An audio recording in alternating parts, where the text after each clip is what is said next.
Welcome back to another episode of Rock Boys Football. Dan Lanning, the Oregon Ducks, heading into 2025, just feel like a team that's probably flying under the radar. And what I mean by that is, yeah, sure, the national media is going to give Oregon their flowers, but I think a large part of the national media thinks this team is going to take a step back going into the 2025 year.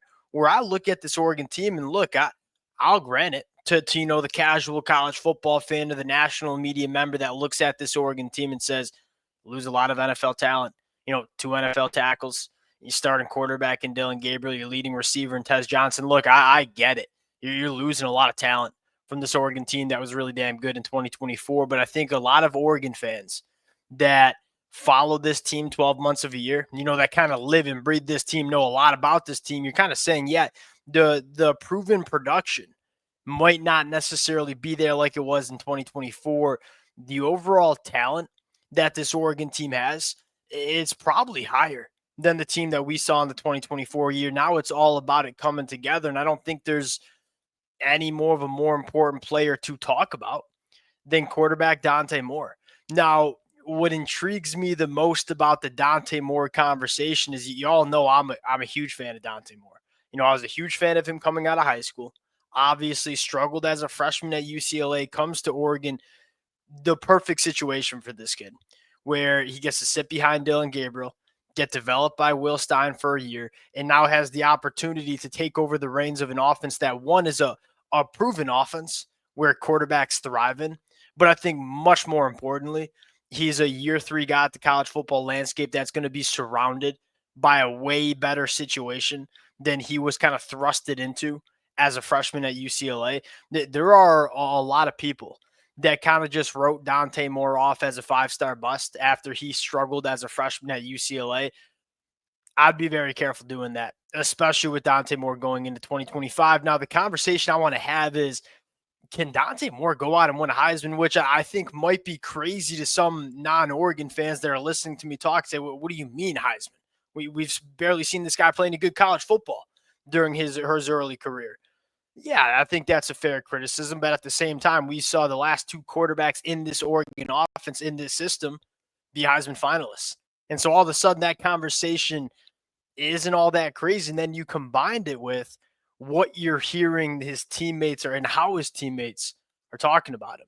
It started with Tez Johnson a couple of weeks ago during the Oregon Pro Day saying, hey, he's going to be 100% a Heisman finalist in New York at the end of the year.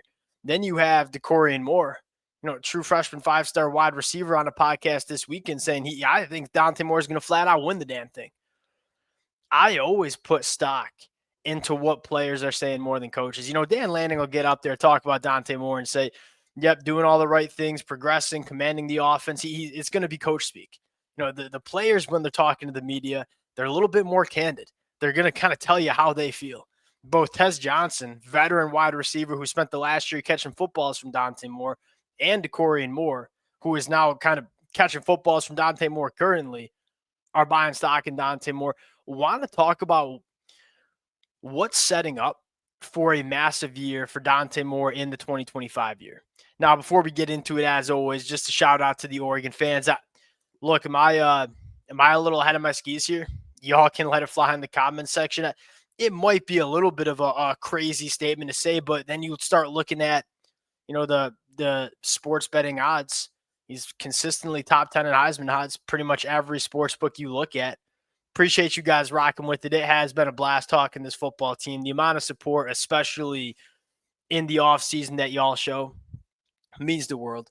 Appreciate you guys. If y'all do enjoy the content, consider subscribing to the channel. Without further ado, let's get into it. Now, I got a little bit of an elevator pitch prepared here.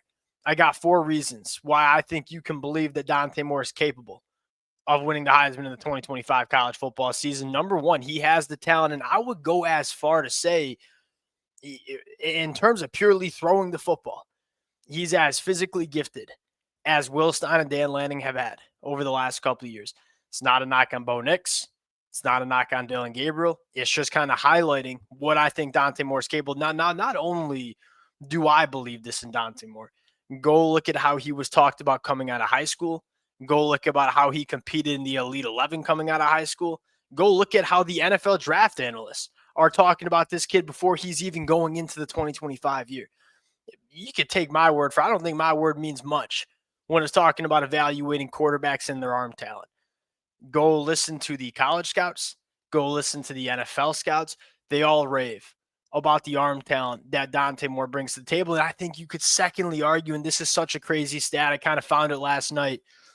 Dylan Gabriel, who played in 14 college football games during his last year at Oregon in 2024, 15 big time throws. Dante Moore, who was a halftime, split starter during his freshman year at UCLA, had 14 big time throws. They pretty much had the same amount of big time throws. Dante Moore playing 50% less snaps. Now, Dante Moore had more turnover worthy plays, had more turnovers as well. But in terms of the pure arm talent, in terms of the ability to make throws consistently, that a guy like Dylan Gabriel probably wasn't doing all that often.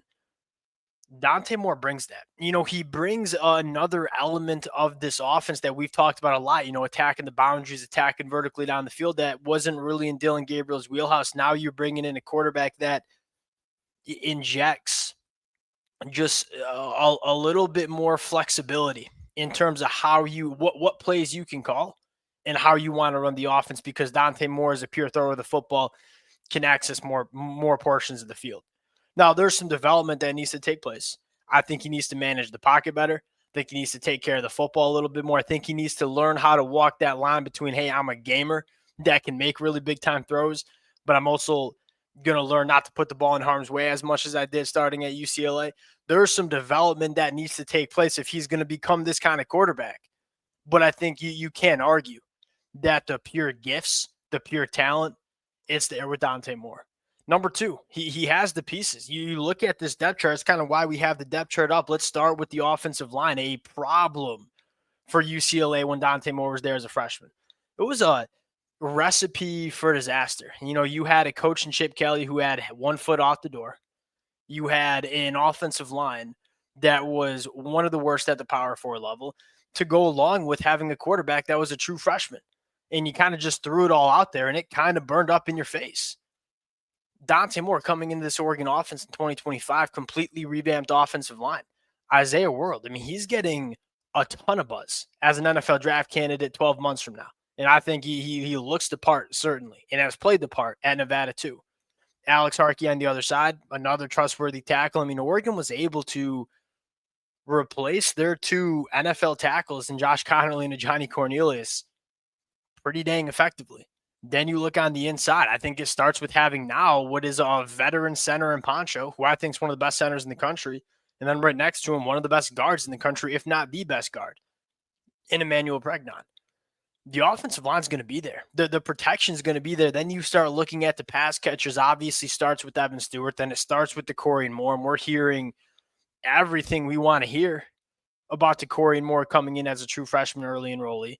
You got a ton of really talented pass catchers who were not necessarily sure who's it going to be, but whoever kind of wins that job, whoever becomes, factors in this pass catcher room, they're going to be damn good. So you kind of know, all right, Evan Stewart, Dakorien Moore, that's a dynamite wide receiver 1, wide receiver 2. I would throw in that I think you have one of the most talented tight ends in the country in Kenyon Sadiq going into year 3. And then you have, whether it's Jeremiah McClellan, whether it's 5-star Jerion Dickey, whether it's transfer portal addition Malik Benson, whether it's Kyle Casper, whether it's Gary Bryant Jr. Look, whatever 2 wide receivers kind of emerge from that pack, they're going to play good football. That's what you get when you build the competitive depth that Dan Lanning has. And then you're going to have a good run game, not only because of your offensive line, but because of running back room that excites you. The pieces are around Dante Moore too, and that's kind of what has to happen, right? You have to, one, have the talent. You ain't gonna win a Heisman not being a really talented quarterback. Number 2, you have to have the pieces around you.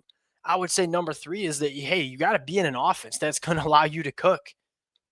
The past 2 seasons, this Oregon offense has done that for these Oregon quarterbacks. You could go look at the numbers from Dylan Gabriel or Bo Nix, but I think Oregon fans know that by now. This is a proven offense that if you're a quarterback, you're going to have the opportunity to put up some really impressive numbers. And I think what excites me the most about Will Stein and Dante Moore is Dante Moore is going to have the ability to do some things and make some throws that Dylan Gabriel probably just didn't have in the arsenal. But at the same time, Will Stein's going to give Dante Moore a lot of easy stuff. He's not going to go out there and ask Dante Moore to make high level throw after high level throw after high level throw. Like what makes this Will Stein Oregon offense so effective to me? There's a lot of easy stuff, a lot of easy throws that generates yards after the catch. It's an offense where Dante Moore can elevate it because of his throwing prowess, but at the same time, he's not going to be asked to do a ton for what still is kind of a young quarterback from a game playing experience. And then number 4, hey, you got to be part of a team that's going to be winning football games. You ain't going to win a Heisman going on 6-6, a 6-6 football team. The opportunity is there. I mean, Oregon's win total is 10.5 wins. The only game that I would even really consider them, they'll probably be at least a field goal favorite in every single game, if not a touchdown favorite in every single game, besides one, and that's on the road at Penn State in late September. They're going to have the opportunity late November to certainly be a college football playoff caliber team, but a Big Ten championship caliber team and a national championship caliber team. And if Dante Moore plays well enough to be even in the discussion of the Heisman, this team's going to be one of, if not the best team in the country in the 2025 year. It sounds crazy on the surface because we have not seen Dante Moore play a ton of high quality football during his career yet, but it is very much a possibility for this Oregon offense going into 2025. And it's largely the biggest storyline for this Oregon team in the 2025 year. Y'all know I was excited about Dante Moore when he committed 18 months ago. Still excited about this kid going into 2025. We'll see kind of how it plays out. Obviously, we got some spring football to finish up, spring game to finish up. Well, fire me up for it. We'll close it out there. Appreciate you guys, to the Oregon fans. Let it fly in the comment section. Hey, I might be getting over my skis here in early April. Appreciate you guys, and we'll talk to y'all later.